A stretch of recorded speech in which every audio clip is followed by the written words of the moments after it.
Hello, this week I'm talking about responsibility. Responsibility of the abuser, responsibility of yourself, claiming back your power, responsibility for healing, and how much time we can lose. And this stems from a post actually that I saw and I saved because I thought I really want to do something on this, waiting for somebody to take responsibility for the actions that they have done. Welcome to the MindFuckery Podcast, which is FeedSpot's fifth must-listen to podcast on emotional abuse. I'm your host Elizabeth, and in here we explore areas others are fear to tread.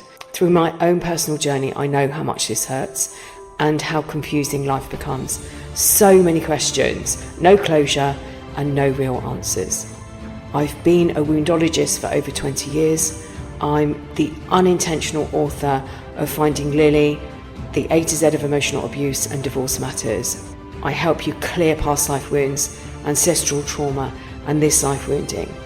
And as the founder of the Inner Healing Sanctuary, I've created Wound Talking, The Original Wound, and Quantum Glow.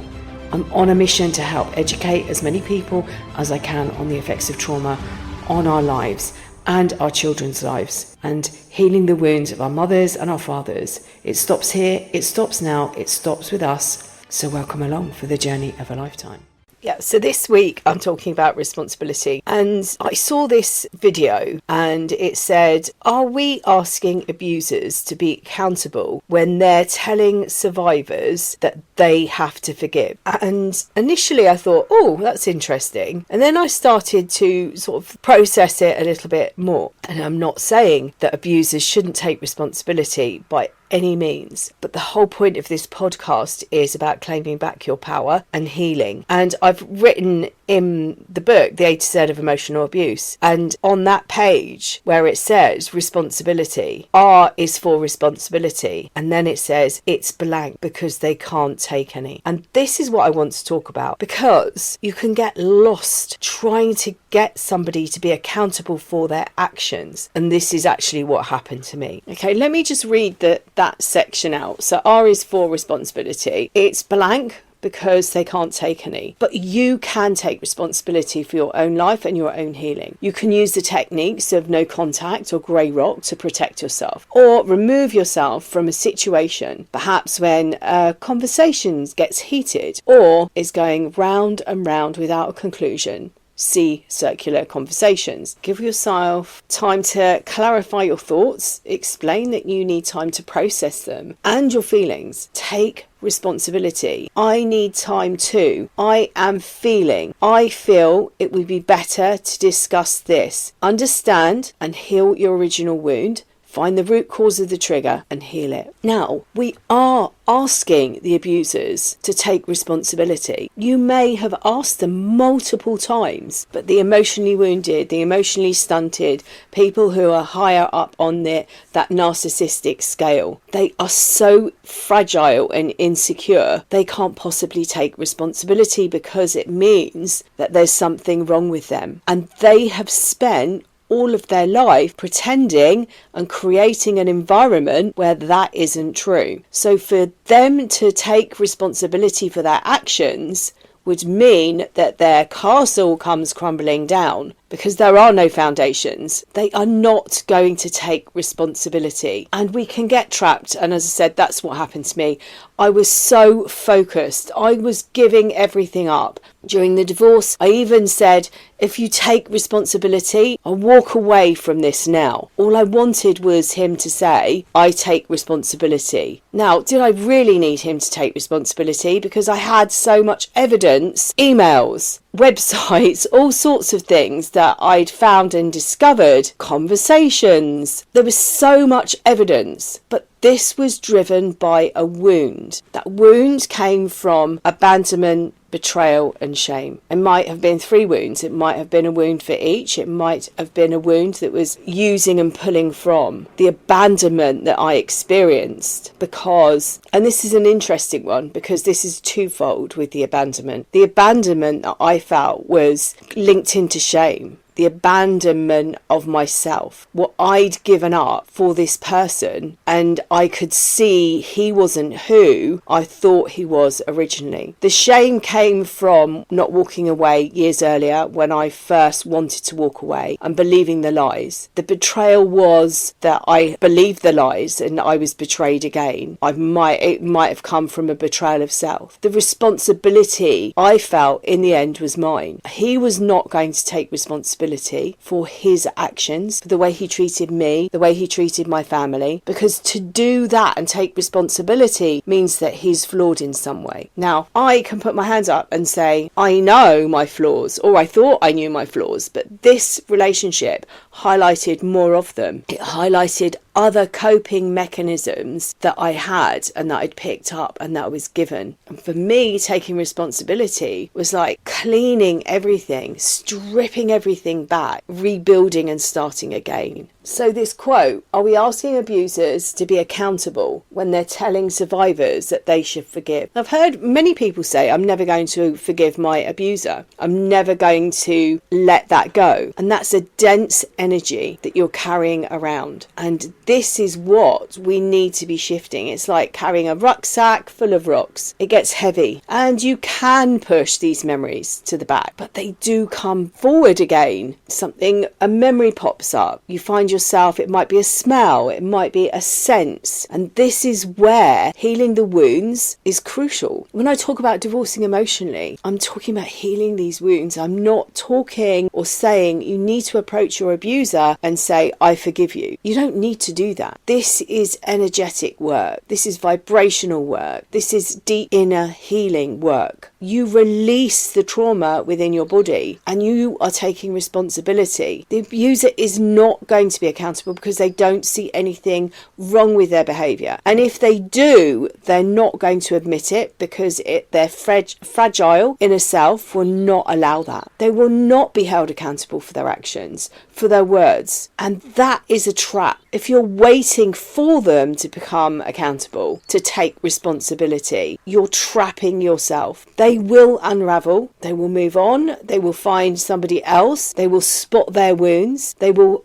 go in, abuse them in a similar way. They adapt to their environment. They create a new persona. They look like they're living their best life. And again, that's another wound that could be triggered inside you. What's wrong with you? It might look like, I remember this emotion myself, these wounds myself, of what was wrong with me, why wasn't I good enough? And it looked like somebody was stepping into my shoes and living the fake future that we created because nothing about it was real. But I didn't know that at the time, or I was balancing these emotions. I was oscillating. I was swinging backwards and forwards. On one side, I was able to say, that's fake. She's going to be experiencing exactly what I experienced on some level. And then on the other side, I was in pain. I was screaming from the inside. It's like my soul had this energy and this denseness, and I was screaming inside out with pain because there was something wrong with me. What was wrong with me that I couldn't hold on to this person? And these are the wounds. These are childhood wounds. The rejection, the abandonment, the betrayal, the shame that you may have experienced. That's definitely the truth for me. And this is how we get trapped in relationships. If you're able to take responsibility, this is your chance to heal this family line, to heal these wounds and not pass them on to your children, who pass them on to their children. That's what ancestral healing is. You're healing back and forward, even to the children that aren't born. It's so powerful. So do I agree with this statement? Are we asking abusers to be accountable when we're telling survivors that they have to forgive? Now, I've never told anyone they have to forgive. I've heard people say, I'm not going to forgive. And I feel that dense energy because you're holding on to something that has hurt you. I remember hearing a statement and it was like, would you wander around with a stone in your shoe? And that is basically what you're doing. I'm not asking you to forgive. I'm not asking you to go and say to this person, I forgive you for everything that you've done to me. But divorcing emotionally means that happens. It's breaking the ties. It's not constantly thinking about them. It's healing the wounds that trap you in that relationship or did trap you in that relationship. It's breaking the trauma bonds. It's healing the wounds that got you into that relationship. When you saw the red flags and didn't have the courage to say anything or walk away, it's rebuilding your self-esteem. This is you taking responsibility for your own healing, not for theirs, not for anything they've done, for you. This is where the empowerment comes from. This is powerful. This is claiming back who you are. I was talking to someone 25 years ago, I think this conversation was, and we were talking about names. We were talking about how we're given our names. And through this conversation, I was beginning to realise that we are born whole. And I was actually brought up and raised as a Catholic. Now, as a Catholic, a child is baptised. I'm sure that I'm not sure about christenings, but I'm sure it's the same sort of principle. But I never believed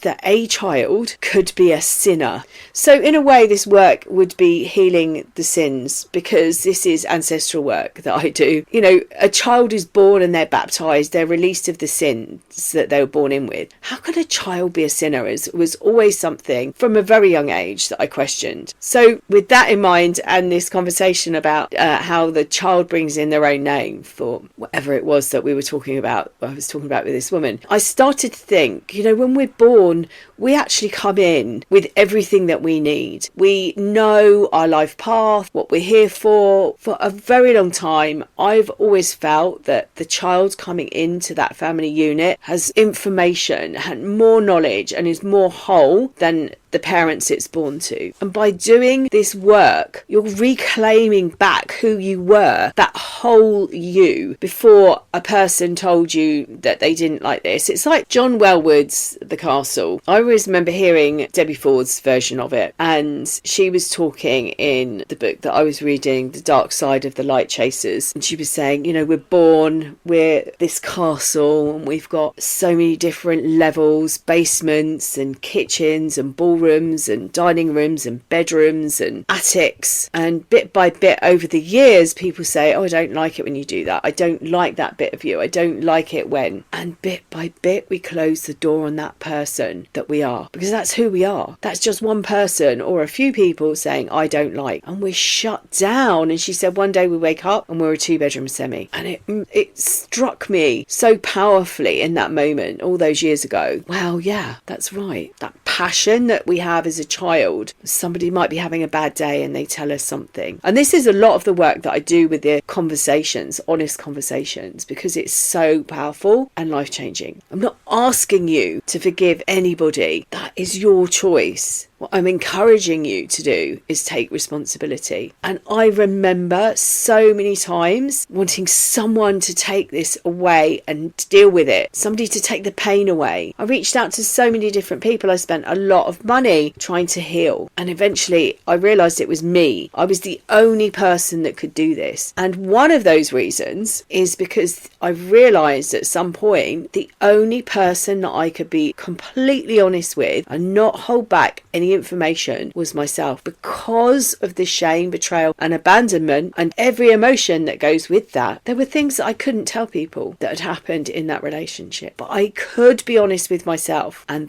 that was where the healing happened. So as I said, I'm not asking you to forgive the abuser. I'm not asking you to reach out and say, I forgive you. In fact, I'd encourage you not to reach out and say anything. The healing is in the grey rock. The healing is in the grounding. Remember, this was never their fault. Something stops the abuser from taking responsibility for actions, and they will just move on to the next person, taking what they've learned from you, creating more honed and refined techniques. They have a damaged inner child, and that is the root. And if you think back carefully, they will have exposed that child on many, many occasions, and they may have confided in you about their awful childhood, always playing victim. You can take responsibility for your own life and your own healing. As I said, no contact, grey rock will protect yourself. You can remove yourself from situations,